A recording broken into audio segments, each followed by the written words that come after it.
मी Punjab duck हवामान अभ्यासक मुक्काम पोस्ट गुगळी धामणगाव तालुका शिरोळ जिल्हा परभणी आजपासून सर्व शेतकऱ्यांसाठी सतर्कतेचा एक अंदाज देत आहे। जवळपास 13 एप्रिल दरम्यान राज्यामध्ये एक अवकाळी पाऊस येणार आहे, काही ठिकाणी गारपीट होणार आहे, काही ठिकाणी वारा सुटणारे पाऊस येणार आहे, म्हणून सतर्कतेचा इशारा म्हणून हे अंदाज देत आहे।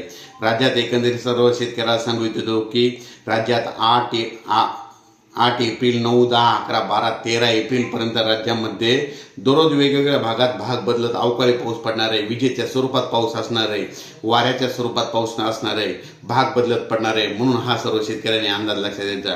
पश्चिमी विदर्भातल्या शेतकऱ्याला सांगतो की तुम्ही 8 एप्रिलपर्यंत तुम्ही तुमचा गहू कांदा घरी आणून ठेवा, कारण की पश्चिम विदर्भात देखील गारपीट काही ठिकाणी गारपीट होणार आहे, भाग बदलत गारपीट पडणार आहे होणार आहे, म्हणून हे अंदाज लक्षात द्यायचा। वाऱ्याचा पाऊस राहणार आहे, विजेचा पाऊस आहे, विजेपासून सगळ्यांनी संरक्षण करावे।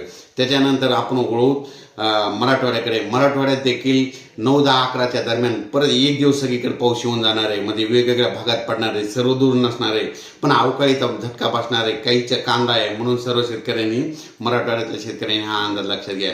त्याच्यानंतर मध्य महाराष्ट्राकडे वळू। मध्य महाराष्ट्रात देखील 9, 10, 11, 12च्या दरम्यान परत अवकाळीचा एक फटका बसणार आहे, म्हणून मध्य महाराष्ट्रामध्ये विशेष म्हणजे सगळ्यांचा कांदा काढणी चालू आहे।